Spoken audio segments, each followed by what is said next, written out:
నమ్మకున్న సిద్ధాంతాలు కట్టుబడి ఉండాలి. అందరికీ కష్టకాలాలు వస్తాయి.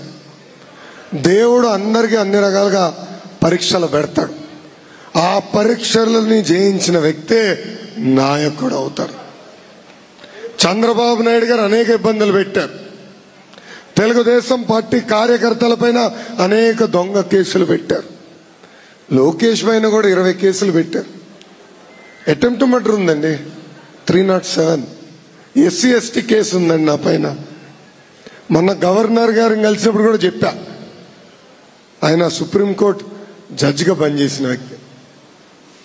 ఆయన అడిగారు, కోర్టుకి వెళ్ళారా క్వాష్కి? నేను వెళ్ళలేదు సార్ అన్న. ఎందుకన్నారు? జైలుకి ఎప్పుడు పంపిస్తాడా చూస్తున్నాను సార్ అన్న. నేను ఏ తప్పు చేయలా. ఏం తప్పు చేయనప్పుడు ఎందుకు సార్ నేను వెళ్ళి క్వాష్ చేయాలి?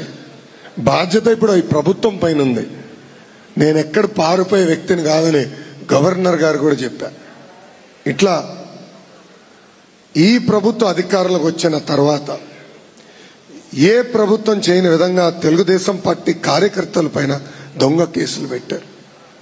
దేవాలయం లాంటి తెలుగుదేశం పార్టీ కార్యాలయంపై దాడి చేసి తగలబెట్టారు.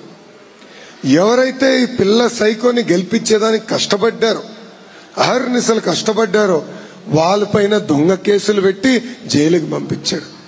ఇదంతా రిటర్న్ గిఫ్ట్ ఇచ్చే బాధ్యత ఈ లోకేష్ తీసుకుంటాడు.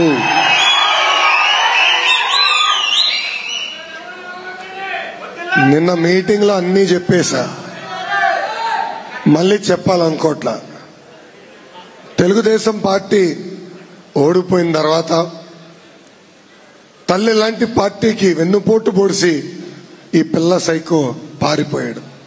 ఆనాడు ఎవరు ముందలు రాపోయినా అర్జునుడు గారు ధైర్యంగా వచ్చి ఇక్కడ ఇన్ఛార్జ్ గా పనిచేశారు. అర్జునుడు గారు వాస్తవంగా 2013 ముందల 12 ముందల నాకు పెద్ద పరిచయం లేదు.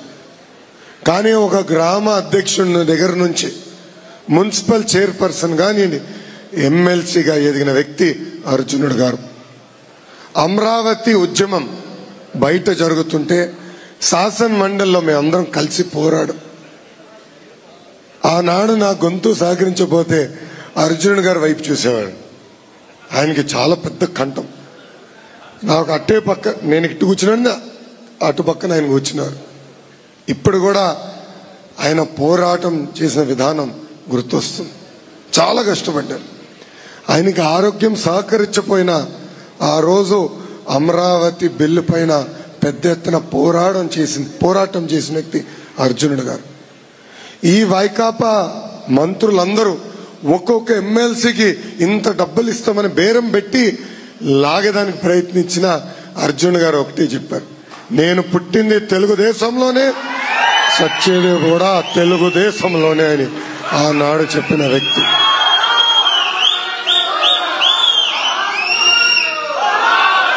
చంద్రబాబు నాయుడు గారు నన్ను ఒక విషయం అడిగారు. ఆయన గ్యాలరీ నుంచి చూశారు, మేమందరం అక్కడ ఉన్నాం కౌన్సిల్లో. మీ స్పిరిట్ ఏంట్రా అన్నారు. అంటే అందరూ కలిసిగడిగా ఎట్ట పోరాడారు, వాళ్ళు దాడి చేస్తున్నారు, వచ్చి మీ పైన దూసుకుని వెళ్తున్నారు, అవమానిస్తున్నారు, ఏంటి మీ స్పిరిట్ అంటే ఒకటే చెప్పిన, అన్నా మీరు మా కౌన్సిల్ పంపించిన సైన్యం మొత్తం గ్రామ పార్టీ అధ్యక్షులుగా వాళ్ళ జీవితం ప్రారంభించిన వ్యక్తులు. వాళ్ళు ఏనాడు ఈ పసుపు జెండాకి మోసం చేసే వ్యక్తులు కానే కారని చెప్పారు. ఆ నమ్మకాన్ని నిలబెట్టారు. ఇక్కడ రాజుగారు కూడా ఉన్నారు. మా రాజుగారు ఎక్కడున్నారు? రాజుగారు కూడా ఉన్నారు. ఆ రోజు కౌన్సిల్లో మేమందరం కలిసికట్టుగా పోరాడం